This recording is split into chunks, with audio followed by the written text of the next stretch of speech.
Hey there, you just clicked on First Down Punts. Nice move. This is a podcast about football and how it relates to fantasy football. Hope you like what you hear. We're going to get this thing started. Let's get crazy. And welcome in, everyone, to another episode of First Down Punts. I'm your host, Coach Chris. Today we're going to be going over our Week 5 recap as well as our Thursday night preview for the game tomorrow. Before we get into that, we got a couple things of note. The Browns have traded Joe Flacco and a 6th-round pick to the Bengals for a 5th-round pick. So Joe Flacco, they're trying to get him ready for this week upcoming. Flacco could be starting for the Bengals as soon as Sunday. And the Ravens have traded defensive end Odafe Owe, I think that's how you say it, and a pick to the Chargers for a cornerback and one of their picks next year. So a couple trades happening. I think we're going to see some more. I think Kamara could be on the move. I still think DJ Moore could be on the move. And a handful of other players. The defensive end from the Saints, I think he could be on the move. There's definitely some names out there, especially with the way seasons are going for some teams. You're always going to see these trades start to happen more and more, especially with the way the salary cap goes up every year. And GMs are seeming a lot more open to trading players than they were in years past. So I'm excited. I hope some things happen. Maybe we see the Giants get a receiver or the Packers get a true number one receiver, which I don't want to see happen for the Packers, but I still think it's a possibility they go get Chris Olave. So we're going to get into this. We'll recap the Thursday night real quick. Niners beat the Rams 26-23. Mainly, Kyron Williams fumbled at the goal line. He had 2 receiving touchdowns, like 131 total yards. Had a great day. Just a fumble at the goal line, and then they go to overtime, and the Rams go for it on 4th down. Basically call a simple dive play. Didn't work. Niners win the game 26-23. Mac Jones filled in for Brock Purdy. I think that could happen again this week, so he could start possibly half the games of the season already. Or no, I think he started 3 games already, so he's already got them at 4-1, starting 3 of the games, which is great news for the Niners that they're being able to sustain. They lost Bosa for the season, but just good on Kyle Shanahan and them over there with the Niners, man. I thought they were going to be a good team this year. I was worried about their health concerns because of depth issues, but they continue to get it done. 4-1, Rams fall to 3-2. Moving into our Sunday games, we start with the Monday game, the 9:30 a.m. The Vikings beat the Browns 21-17. Browns fall to 1-4. Vikings moved to 3-2. Gabriel got his first start in this game, went 190 and 2, no interceptions, which is nice to see from a rookie. Quinshad Judkins went 23 for 110, no touchdowns, had a catch for 18 yards. And then Njoku went 6 for 67 and 1, and Harold Fannin also had a receiving touchdown. He had 4 for 13, I believe it was. The biggest thing about this is Addison got benched for the first quarter, some team disciplinary issues. Ends up saving the day and catching a game-winning touchdown. Had 5 for 41 and a TD total. Carson Wentz, 236 and 1. He actually left this game for a few plays and then came back. And then they also pulled a trick play with Cam Akers throwing a passing touchdown to Josh Oliver. Nice little trickery there by the Vikings. And then Jordan Mason, not as productive, which I told you guys that beforehand. I did not think he was going to have as good a day against that front, especially with the Vikings missing 3 offensive linemen coming in. But he had 15 for 52 and 1, no receptions. And then Justin Jefferson, great day, 7 for 123, but no touchdown. Hockenson, 6 for 38, no touchdown. Moving on to our next game, the Texans versus the Ravens. The Ravens are in shambles. I think that's the best way to put it. They didn't have Lamar. They're missing 6 starters on defense, I think, now. And it showed, man. Their defense has been terrible all year. They've given up like 38 or more every game. The Texans win this one handily, 44-10. Ravens fall to 1-4. Texans move to 2-3. CJ Stroud, 244, 4 touchdowns, 0 interceptions. Also had 1 rush for 30 yards. Just got outside and got downfield pretty easily. Nick Chubb actually was the more productive back in this game. We all thought Woody Marks was taking over. What a disappointment. Chubb went 11 for 61 and 1. Marks was just 7 for 24. Nico caught a touchdown. Xavier Hutchinson caught 2 touchdowns. And Jalen Noel, the rookie, caught his first touchdown. So good to see that happening. Good to see Stroud playing much better, although be it against a terrible defense. On the other side, Cooper Rush got the start, went 179, 0 touchdowns and 3 interceptions. Sounds like Snoop Huntley, the backup, could end up playing. this week, could end up starting this week based off the way Cooper Rush played. Derrick Henry, 15 for 33 and 1. His struggles on the ground continues, but he still gets the touchdown, so that's nice to see. Zay Flowers, 5 for 72. Nobody else really did anything worth talking about in this game. Mark Andrews had a few catches, but just nothing special, man. The Ravens are in shambles right now, and it's hard to see them winning a lot of games until at least Lamar gets back to give them a chance. And they start. I'm surprised they traded away the defensive end simply because they can't really afford to lose anybody on defense, man. It's unbelievable they just did this, but not good for the Ravens. Texans getting headed in the right direction now. Next game, Giants versus the Saints. Giants got their first win last week with Jackson Dart taking over as a starter. This week, the Saints get their first win. So both of these teams are 1-4 now. Saints win 26-14. Biggest thing, Saints get the first win, and the defense scores I believe it was a fumble recovery for like 76-yard touchdown, which always helps when you're trying to win. Get a turnover, get a defensive score. Generally, you're going to have a better chance of winning the game. In this game, Spencer Rattler threw for 225 and 1 touchdown. Kendre Miller actually outperformed Kamara on the ground. This is another reason I think Kamara is possibly getting traded, simply because Kendre Miller went 10 for 41. Nothing special, just, a little over 4 yards of carry, which is what you want to see. Kamara had 8 for 27. Finally got involved a little bit in the receiving game, 4 for 28. None of these guys scored touchdowns, though. Rashid Shaheed, 4 for 114 and the lone touchdown. Caught a nice little crossing route, took it to the house down the sideline. On the other side, Jackson Dart, 202, 2 touchdowns, but 2 interceptions. Ran for 7 for 55 on the ground. Scattaboo, 15 for 59, barely, just under 4 yards of carry. 6 for 45, but no touchdown on the ground or receiving. Theo Johnson is the guy you actually want to talk about in this game because since Dart has taken over, he has 3 touchdowns. He had 6 for 33 and 2 touchdowns Sunday. And with Darius Slayton, he got banged up in this game. They're already missing Malik Neighbors. It's Wandale Robinson, Theo Johnson, and the running backs right now. Now, it does sound like Tyrone Tracy might be back for Thursday night. So we'll get into that when we get into the preview. But Theo Johnson's worthy of an ad and possible start this week. I think you could flex him in, especially if you got one of those tight ends that are on bye, with Houston and Minnesota being on bye this week. That's Hockenson and Dalton Schultz. Maybe you pick up Theo Johnson, throw him in your starting lineup, and get another touchdown out of him. Next game, Broncos moved to 3-2 with a 21-17 win over the 4-0 Eagles. They moved to 4-1. Biggest story about this game, Eagles get their first loss. Hurts, although passed a lot more, their pass rate was way up from what it was to begin the season. He had 280 and 2 touchdowns, 0 interceptions, 6 sacks, though. Broncos got after him. Landon Dickerson left this game injured. I think it was an ankle. I can't remember what it was now right offhand. I got it. We went over in our injury video, I believe. But Landon Dickerson left this game. It sounds like he could be out for a few games. Definitely not what you want to see. They're already missing some. They already lost Becton in free agency, who he got hurt for the Chargers this week. But just never want to see a good offensive lineman going down. That's all there is to it. Barkley, 6 for 30. Only had 1 carry in the second half. Had 3 for 58 and a touchdown receiving, though. I think it was like a 50-yard touchdown.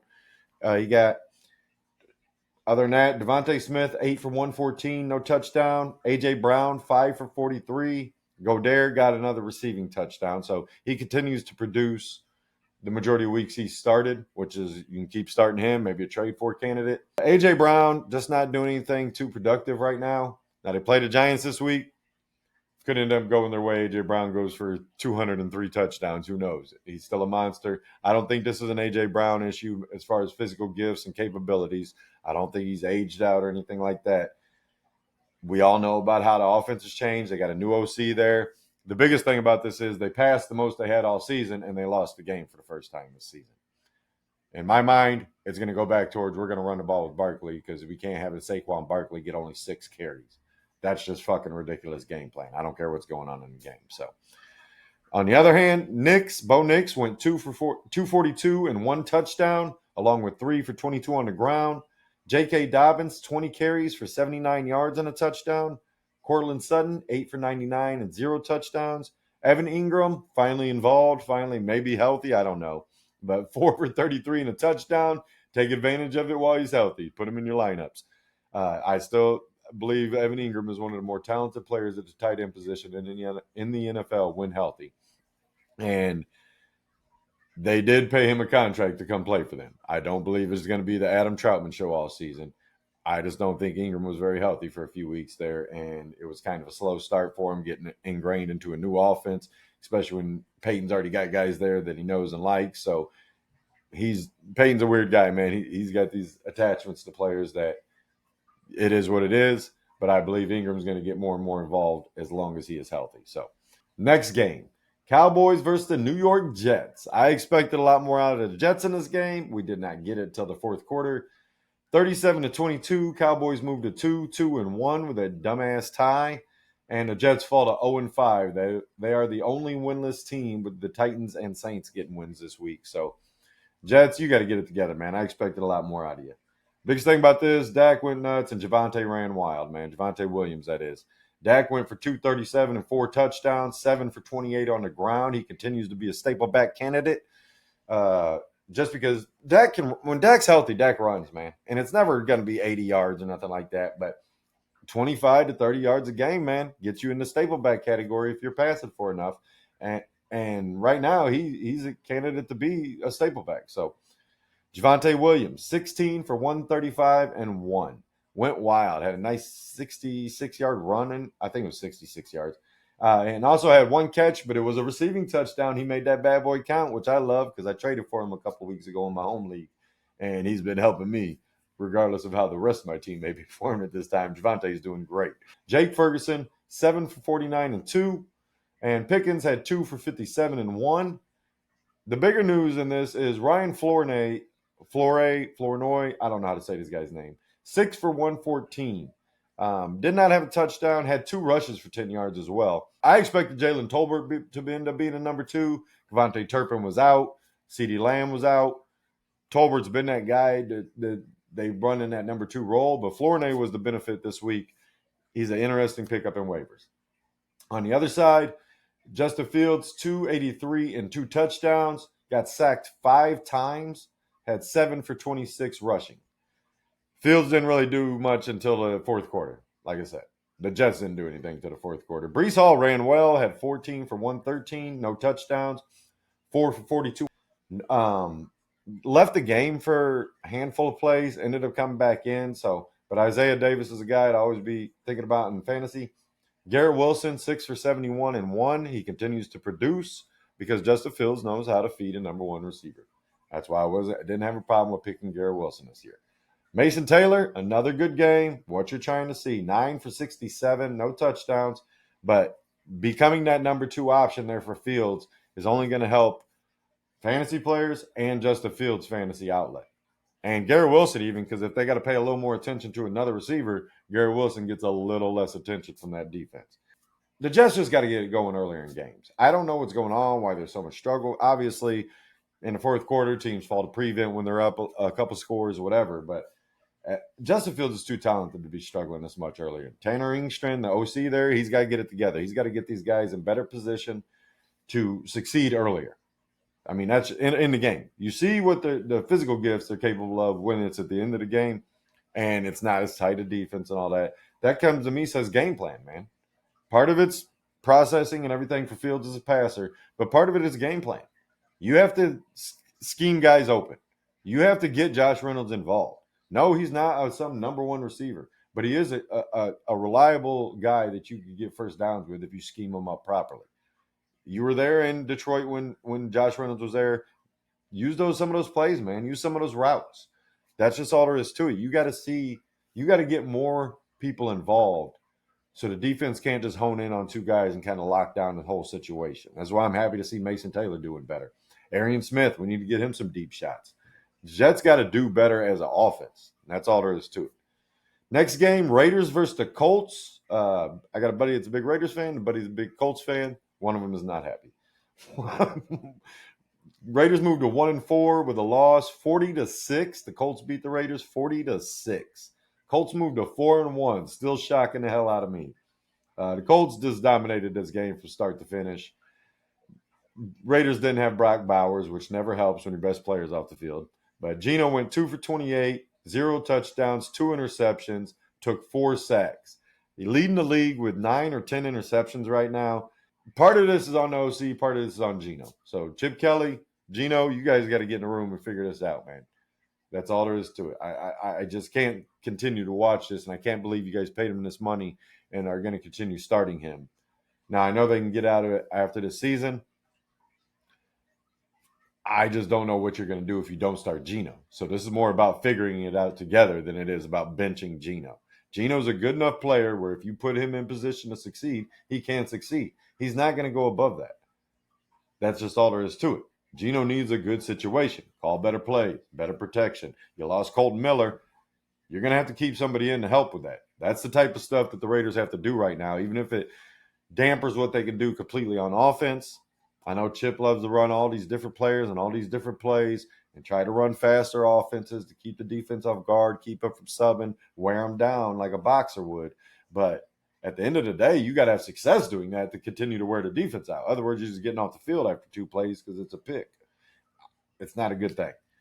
Genty, 14 for 67, 0 touchdowns, 5 for 42 through the air. You like to see that he's getting results. So 19 touches, 109 yards. Yeah, that's what he's supposed to be doing for you guys, and that's with no touchdowns. He's a fantasy viable player. More importantly, he's the main focus of your offense when Bowers isn't there, or at least should be. Trey Tucker went 4 for 62, nothing special, but nobody else really did anything in the receiving game. Geno threw for 228, but it was just kind of spread around. On the other side, Daniel Jones, 212, 2 touchdowns, no interceptions. Continues to play pretty clean football, and continues to impress, man. Biggest thing with Daniel Jones is through between the ears. He has all the physical gifts you're looking for, but he looks like a deer in headlights, and he had a lot of mental errors over his career. If he's cleaned those up, Steichen's got him in the right position here. Offensive line's protected pretty damn well. Daniel Jones continues to play well. Colts can continue to win. Jonathan Taylor, 17 for 66 and 3. Love to see that he's the main focus of the offense. This is what you should have been doing all of last year. You'd have had more wins. 3 for 20 through the air, not much receiving. Josh Downs, I told you he's a sneaky start, 6 for 54. Led the team in receiving. And then Michael Pittman and Tyler Warren, the rookie, he caught his second touchdown. Pittman caught, I think it was his third now. But Pittman caught another touchdown, and Tyler Warren caught another touchdown. So on to our next game. Dolphins versus the Panthers. Panthers pulled this one out 27-24. 2-3 they are now. Dolphins fall to 1-4. Mike McDaniel's seat gets that much hotter. And the biggest news from this game is Rico Dowdle ran wild. Chuba Hubbard was out with an injury.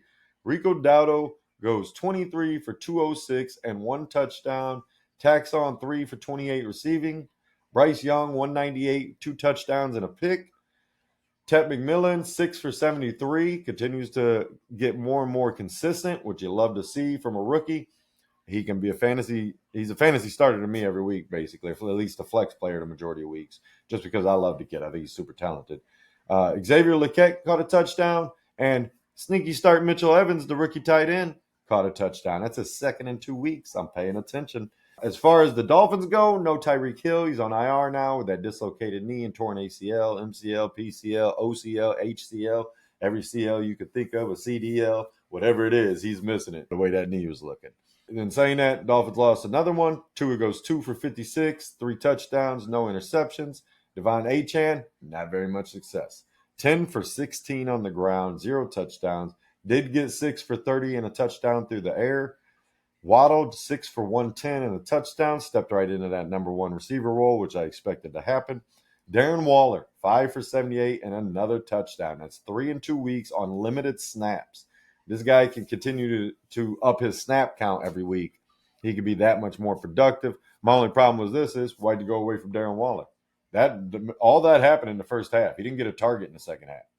Guy should have ended up with at least 8 or 9 catches and 100 yards, no problem. Next game, the Buccaneers versus the Seahawks. This was an exciting down-to-the-wire game.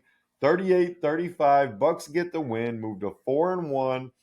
Seahawks fall to 3-2 only because they had the ball. They didn't have the ball last, basically. Baker does it again, man. Puts on that cape, carries the Bucs to another win.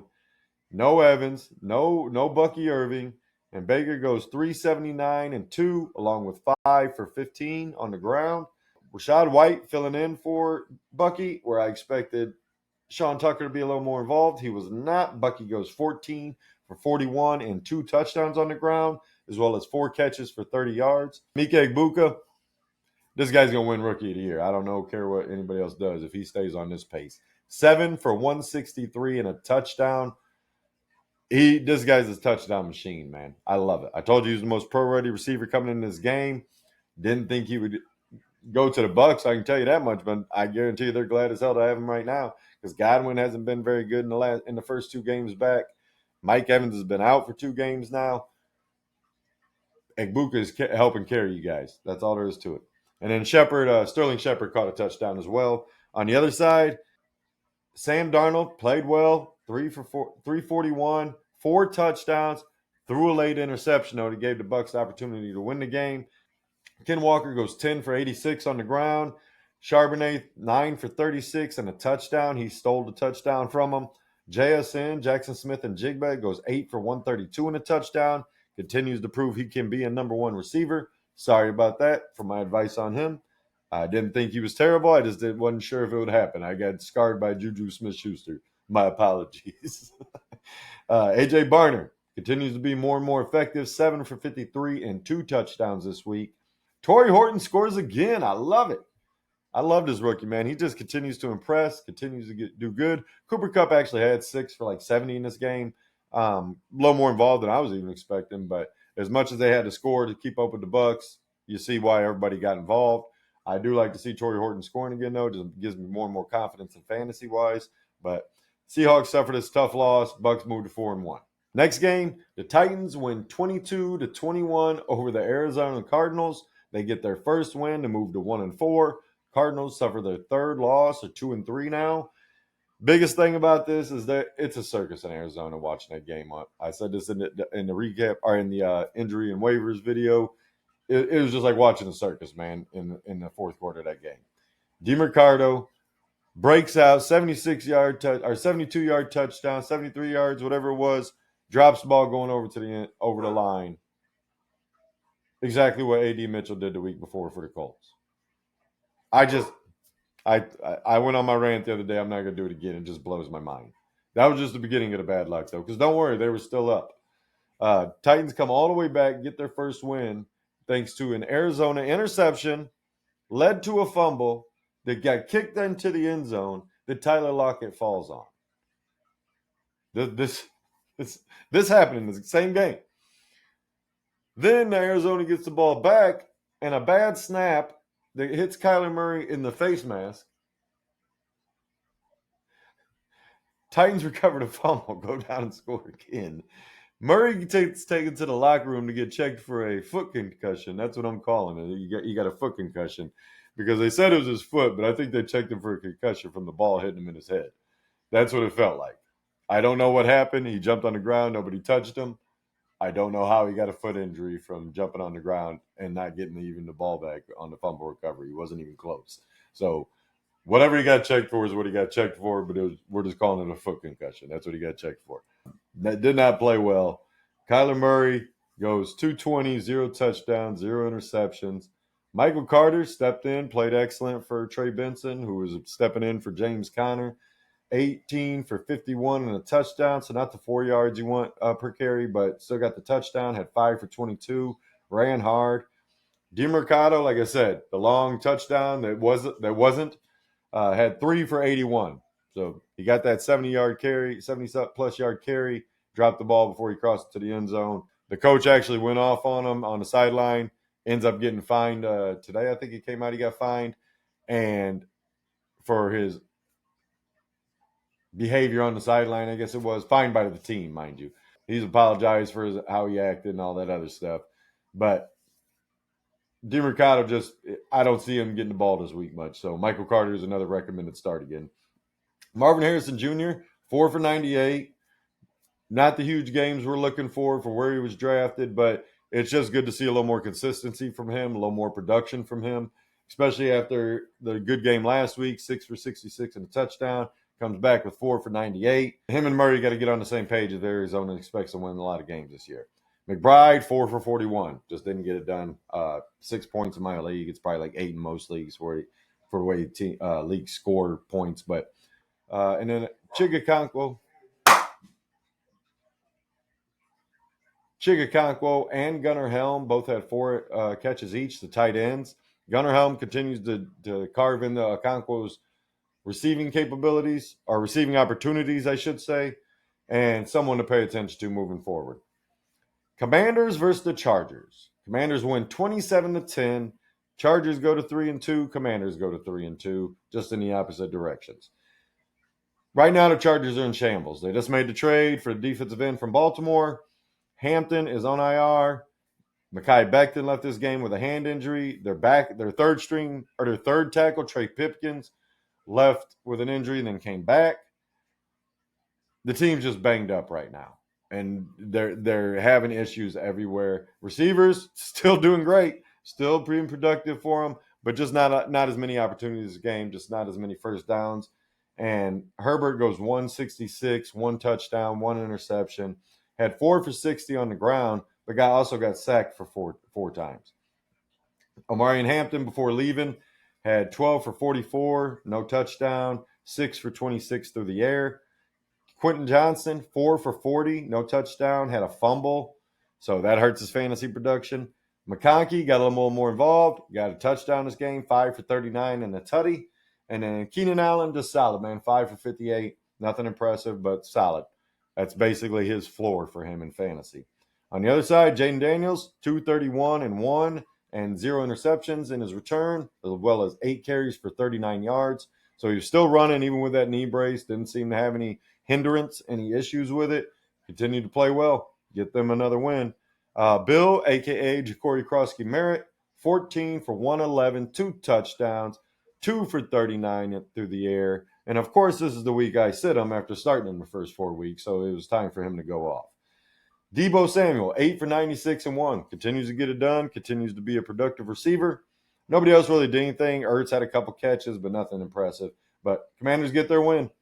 Sunday Night Football, Bills versus Patriots. Bills come in 4-0 and leave 4-1, as the Patriots came in 3-1 and moved to 4-1 with a 23-20 win. Biggest thing about this, the Bills fumbles. They lost, I think, 3 fumbles in the first half and lose their first game of the season. Josh Allen, 253, 2 touchdowns and a pick, 9 for 53 on the ground. James Cook, this is his first bad game of the season. 15 for 49, 0 touchdowns, no catches.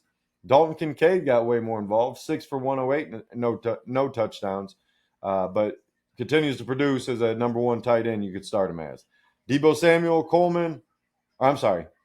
Curtis Samuel. I said Deebo. He was in that Washington game. Curtis Samuel and Keon Coleman both caught a touchdown in this game. On the other side, Drake May, 273 passing, no touchdowns, no interceptions, 4 sacks. The Buffalo got after him. Ramondre Stevenson fumbles again. That's his 3rd in 2 weeks, but yet comes in and gets the 2 touchdowns. Only had 7 for 14 on the ground, 2 yards a carry, but gets the 2 touchdowns. Henderson, 6 for 24, no touchdowns.